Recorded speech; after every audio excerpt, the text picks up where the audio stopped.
The volleyball community across the Philippines is driven deeply after the heartbreaking loss of young athlete Ike Barilea, who passed away on November 11, 2025, at just 21 years old.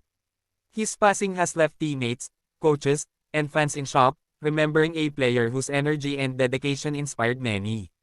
Born on November 9, 2004, in Negros Occidental, Ike grew up with a love for the sport that would later define his short yet remarkable journey. From an early age, he showed a natural talent for volleyball, quick on his feet, powerful at the net, and passionate in every play. His coaches often described him as a player who never stopped striving to improve, even after victories. Ike first gained national attention when he represented Silay Volleyball Club in the 2025 U21 National Finals, where his team earned a bronze medal. His performance didn't just secure the podium finish, it turned heads across the volleyball community. His consistent spikes, precise serves, and confident leadership marked him as a player to watch.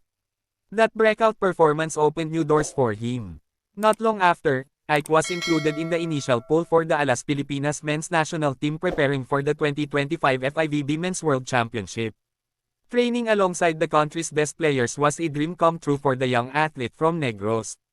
Those who practiced with him recall his humility. Despite being one of the youngest in the group, he always listened, learned, and gave his best. During those training sessions, Ike became known for his relentless work ethic. Whether it was early morning drills or late-night conditioning, he was always the last to leave the court. His drive wasn't only for personal success but for the pride of representing the Philippines on the world stage. Later that year, Ike joined Signal, one of the strongest volleyball clubs in the country, competing in the 2025 AVC Men's Champions League in Japan. Playing in an international tournament was a significant milestone for him. Surrounded by experienced national players, Ike's excitement was evident every time he stepped onto the court. His teammates often shared stories of his positivity. Even during tough matches, Ike would flash a confident smile, encouraging others to keep fighting. His optimism and team spirit became one of his defining traits that made him not only a great athlete but also a great person. Before his rise to prominence, Ike had already made his mark in the Spikers Turf 2022 season, representing Santa Rosa City. At that time, he was still a teenager, but his potential was clear. Coaches from opposing teams remembered him as that young spiker who never feared the block. As the years went by, Ike's passion only grew stronger. Volleyball wasn't just a sport for him, it was a calling.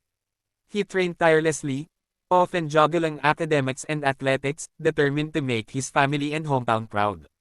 Those who knew Ike personally describe him as humble, soft-spoken, and respectful.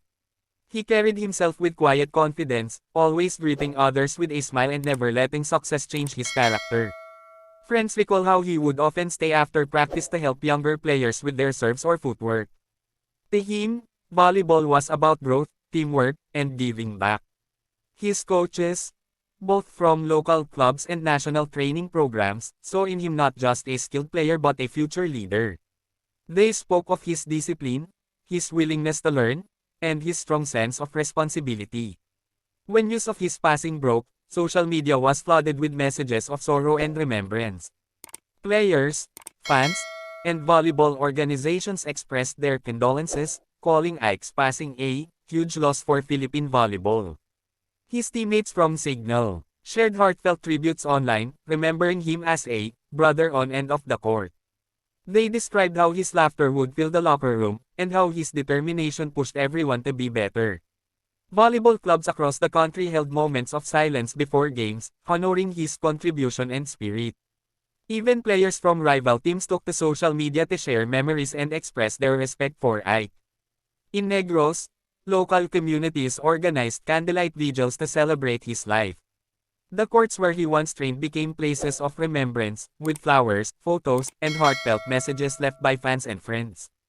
Ike's journey, though short, left an everlasting impact. He proved that age was never a barrier to excellence, and that true greatness lies not just in skill, but in heart and perseverance. Many young athletes look up to him as an example of what passion and hard work can achieve. He showed that with determination and faith, even someone from a small city can reach national, and even international, heights. His story is now one of inspiration. Coaches and mentors continue to share his name with aspiring players, encouraging them to follow the same spirit of dedication and sportsmanship that Ike embodied. In every jump serve, in every dive to save a point, in every cheer from the crowd, his presence will be felt. The Philippine volleyball community has lost a rising star, but his legacy will continue to shine in every athlete he inspired. As family, friends, and fans bid farewell, they also celebrate a life that, while brief, was filled with purpose. Ike Barilea lived his dream with courage, played with joy, and left behind a legacy that will never fade. He may have left the court far too soon, but the echo of his passion will remain in every game, in every heart that remembers him. Rest in peace, Ike Barilea, a true athlete, teammate, and inspiration whose spirit will forever soar above the net.